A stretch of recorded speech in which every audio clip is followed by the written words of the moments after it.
The year was 1881, and the silence of Arthur Blackwood's ranch was a living thing. It was a pressure in the air, a weight that settled in the hollows of the small cabin he'd built with his own hands, and it seeped into the marrow of his bones. Out here on the vast, wind-scoured plains of the Dakota Territory, the land itself was a study in emptiness.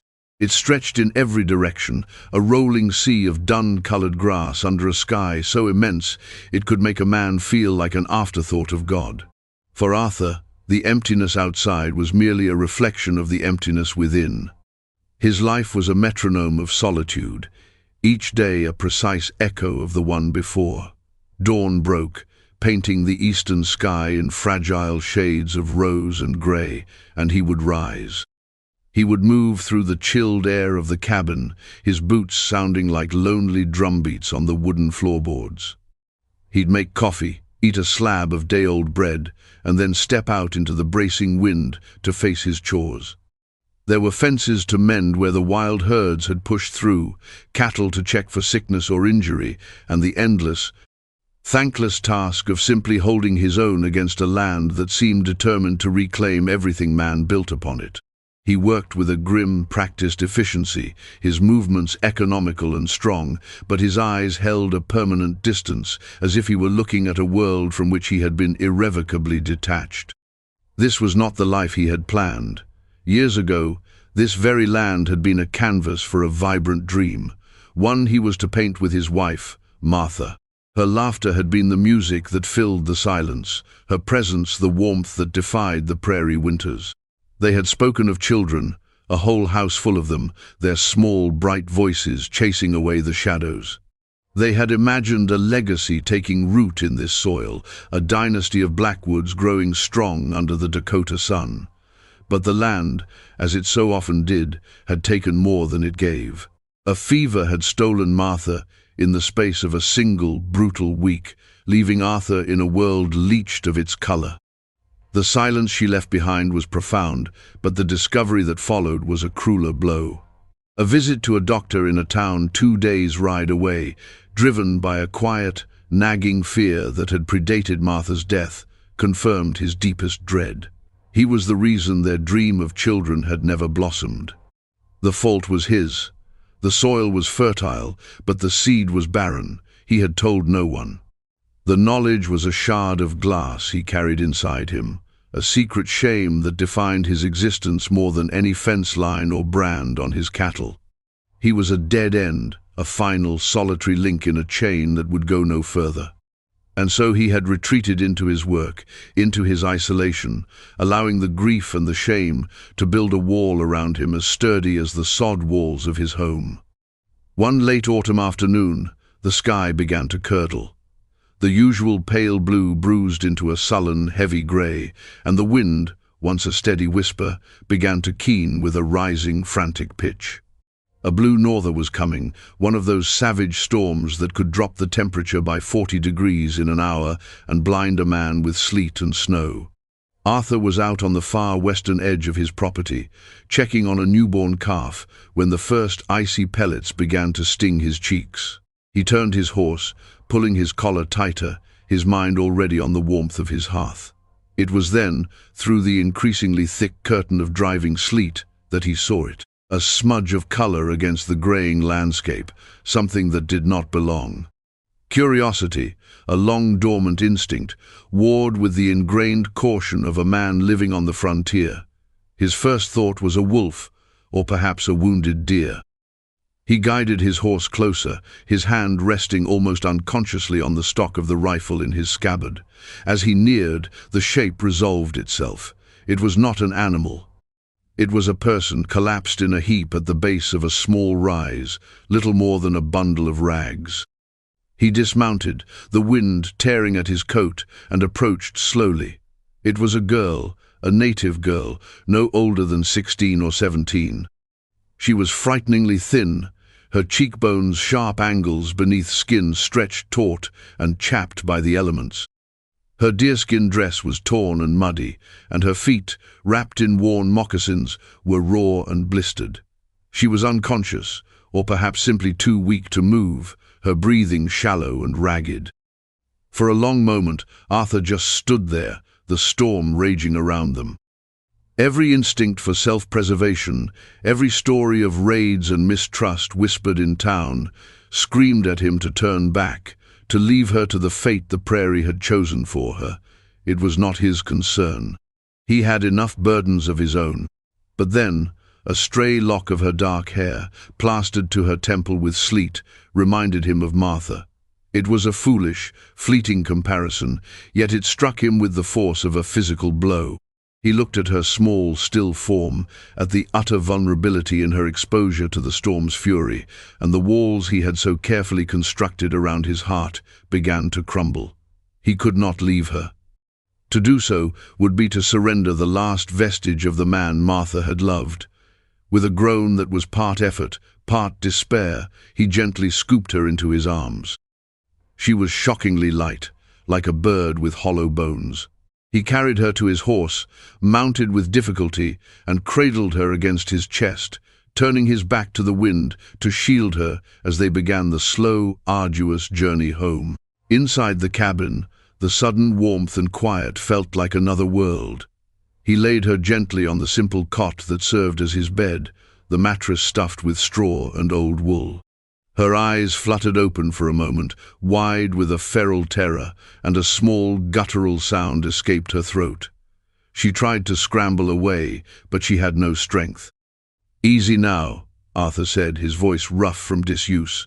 The words were for his own benefit. He knew she would not understand them.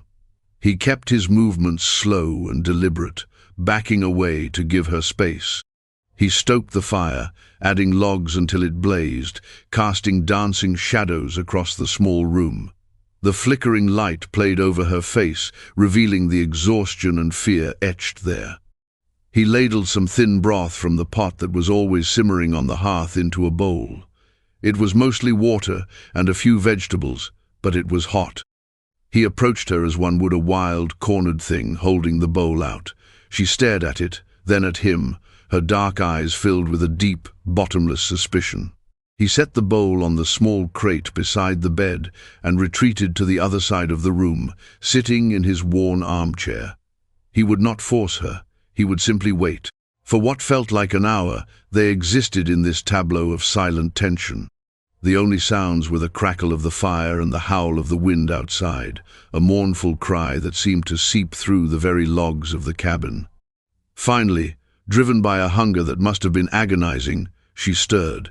With trembling hands, she reached for the bowl and brought it to her lips, sipping the warm liquid with a desperate, animal need.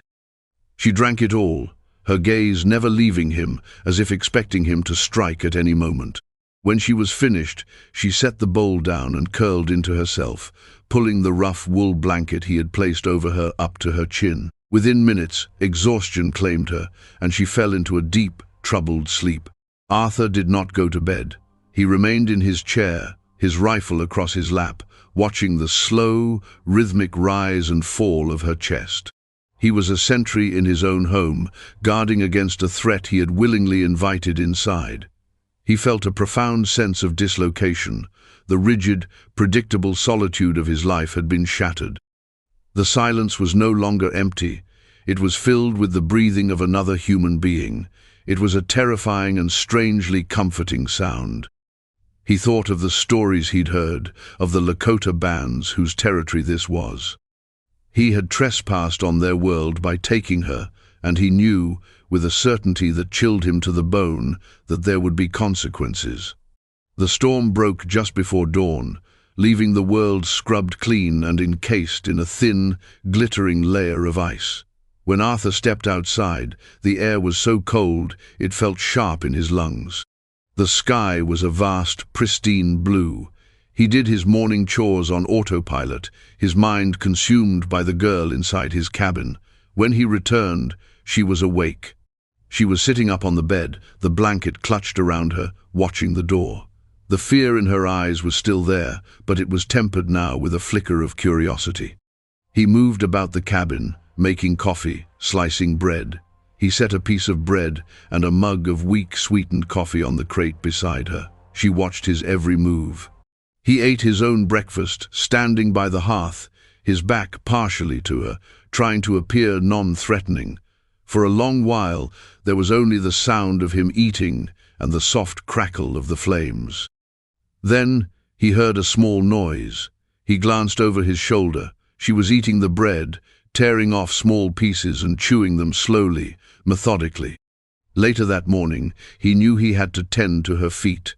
He heated water and brought the basin to her bedside along with some clean rags and a jar of salve. When she saw him approach, she flinched, pulling her feet back under the blanket. He stopped, holding up his hands in a gesture of peace. He pointed to his own boots, then to her feet, then to the basin. He mimed the act of washing. Understanding, or at least a guess at his intent, dawned in her eyes.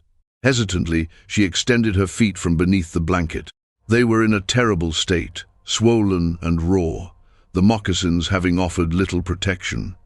He worked with a gentle, impersonal efficiency, soaking the rags in the warm water and carefully cleaning the grime and blood away. She winced, biting her lip to stifle a cry, but she did not pull away. As he worked, he felt the fragile bones, the delicate arch of her foot. It was an act of simple, necessary care, yet it felt monumental. It was the first time in years he had offered comfort to another living soul, the first time he had touched someone with tenderness. When he was done, he applied the cool, soothing salve and wrapped her feet in clean strips of cloth. He did it all without meeting her eyes, a strange sort of shame or shyness prickling at him. He spent the rest of the day in a state of heightened awareness. He went about his routine, but part of him was always attuned to her presence. She remained on the cot, mostly silent, but he could feel her watching him. Late in the afternoon, as he was mending a piece of tack, he felt her gaze on the small, crude mantelpiece above the fire. She was looking at the single photograph he owned, a small, fading tintype of Martha, taken not long after their wedding. He stopped his work, his hands suddenly still. She looked from the photograph to him, a question in her dark eyes. He gave a short, almost imperceptible nod. He offered no explanation, and she asked for none, but in that shared, silent moment of acknowledgement, a tiny, fragile bridge was built between them. He saw not a savage, but a young woman. And perhaps, in his stoic grief, she saw not an enemy, but a man who understood loss. The next morning began like any other, until it did not. Arthur had just stepped out of his cabin, the sun a pale wafer in the eastern sky, when he felt at first a low, rhythmic vibration in the frozen earth. It was a sound before it was a sound, a feeling that resonated up through the soles of his boots. He froze, his hand shading his eyes as he scanned the horizon, and then he saw them. They crested the long, low rise to the east, a sight so terrible and magnificent it stole the breath from his lungs. Warriors. Not a small band, but a multitude, spread out in a wide, silent line. He tried to count, but lost track after 100. There had to be 200, maybe more, their forms dark and formidable against the morning sky. They were all on horseback, armed with rifles and lances that glinted in the cold sunlight. They moved with a slow, deliberate purpose, a tide of silent judgment rolling toward his small, insignificant homestead. At their center rode a man who was clearly their leader, his bearing regal and severe. Fear, cold and sharp, pierced through Arthur's stoicism. This was it. This was the reckoning he had known was coming. His mind raced. He could run inside, bar the door, try to make a stand. It would be futile. They would burn the cabin to the ground with him inside.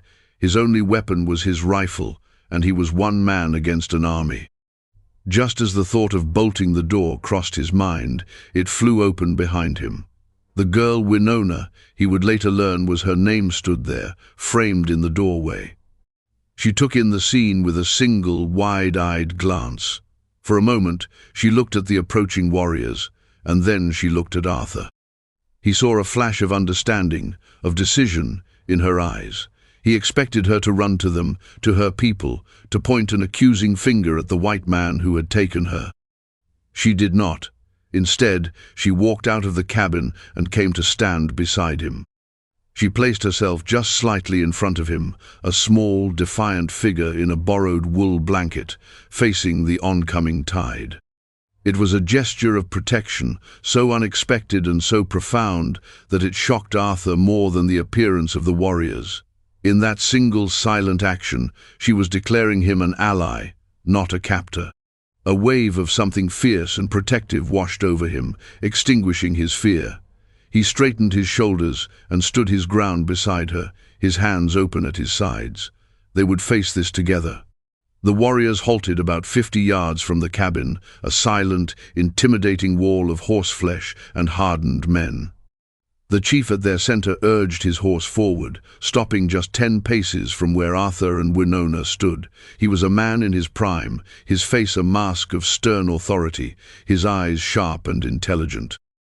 He looked at Winona, and for the first time, a flicker of emotion-overwhelming relief crossed his stoic features.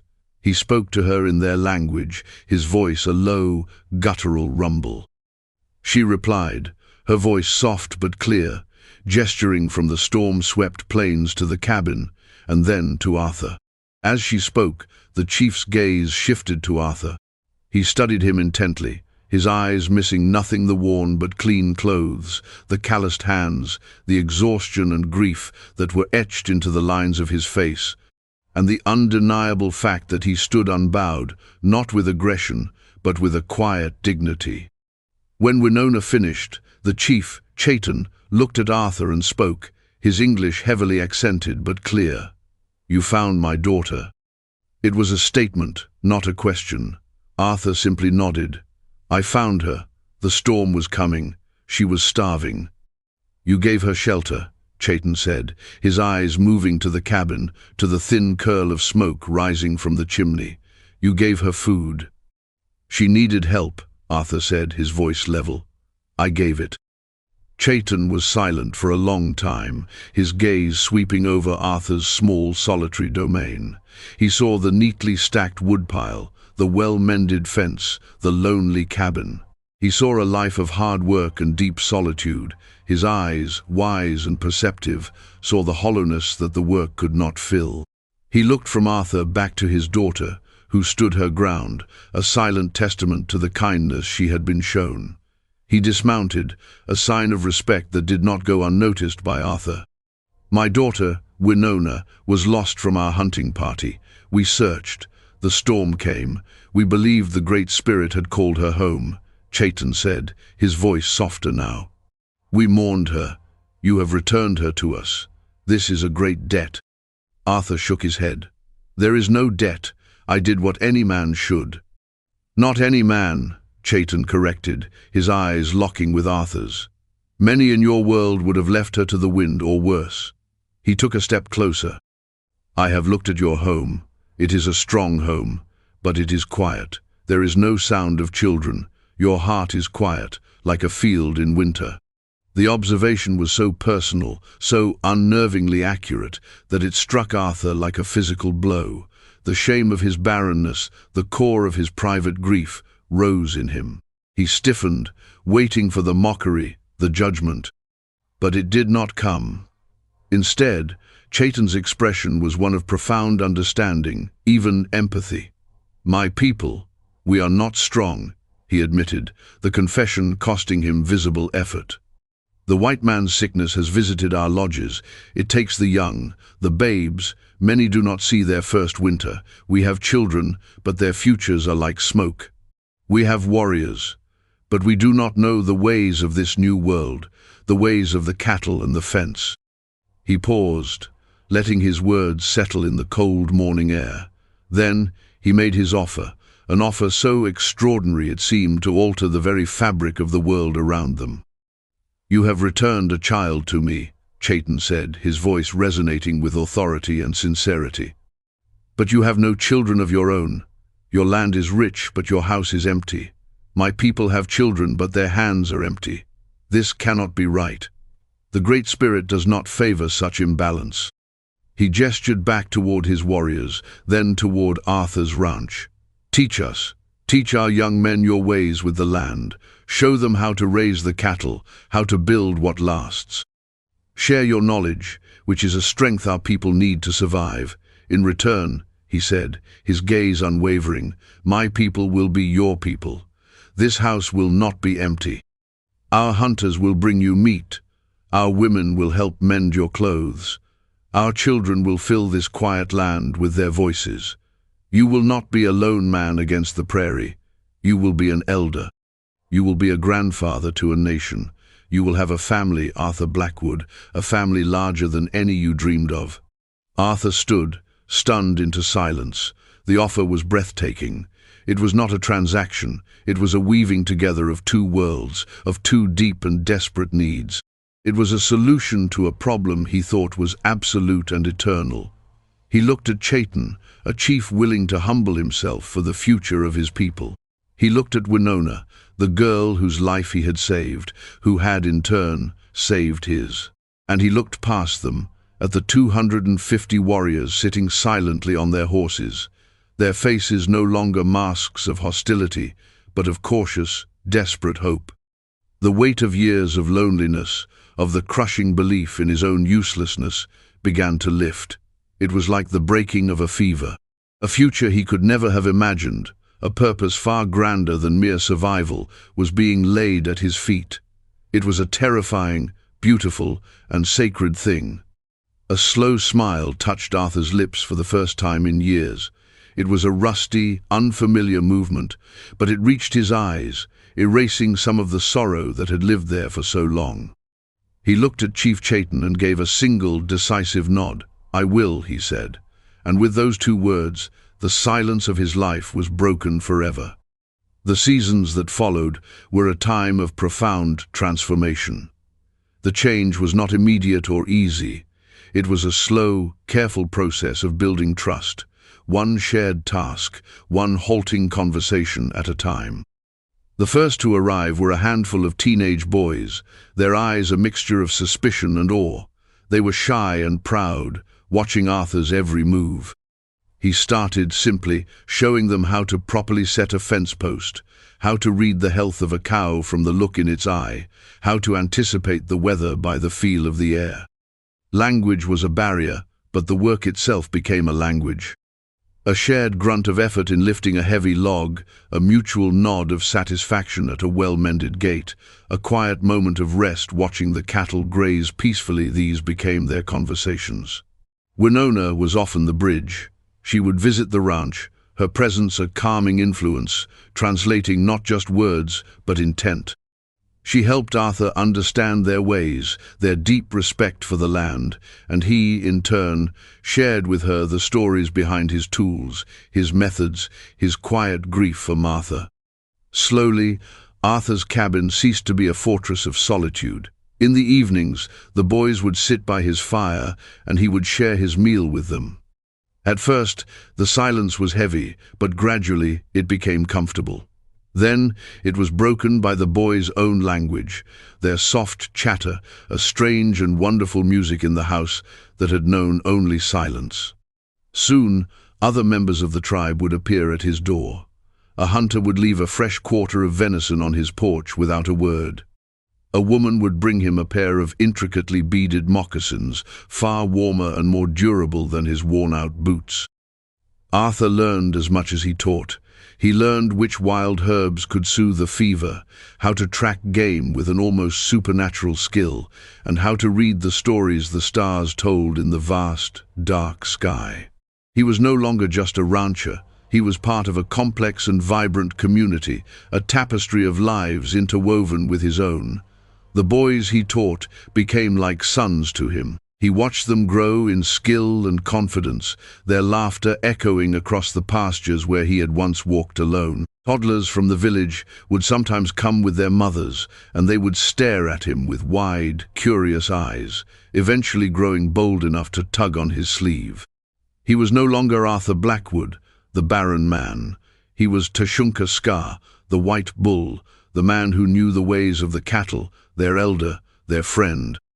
One summer evening, years after the warriors had first crested that hill, Arthur sat on his porch, watching the sun set. The sky was awash in fiery color. A group of the young men he had mentored were expertly herding the cattle into the corral for the night, their calls and whistles carrying on the gentle breeze. Near the cabin, Winona sat with a few other women, their hands busy with beadwork, their quiet conversation a comforting murmur. A small child, Chayton's own grandson, toddled over and leaned against Arthur's knee, looking up at him with complete trust. Arthur placed a hand on the boy's head, his heart full to bursting. He looked out over his land. It was the same land, the same sky, the same cabin, but it was no longer empty. It was teeming with life, with connection, with purpose. He had once believed his legacy had died with his dream of a family. He now saw how wrong he had been.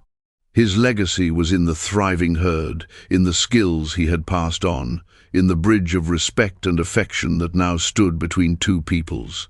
He had found his home not in blood, but in the boundless territory of the human heart, where kindness, when offered, could make even the most barren ground bloom with life. The silence was gone, and in its place was the rich, enduring sound of belonging.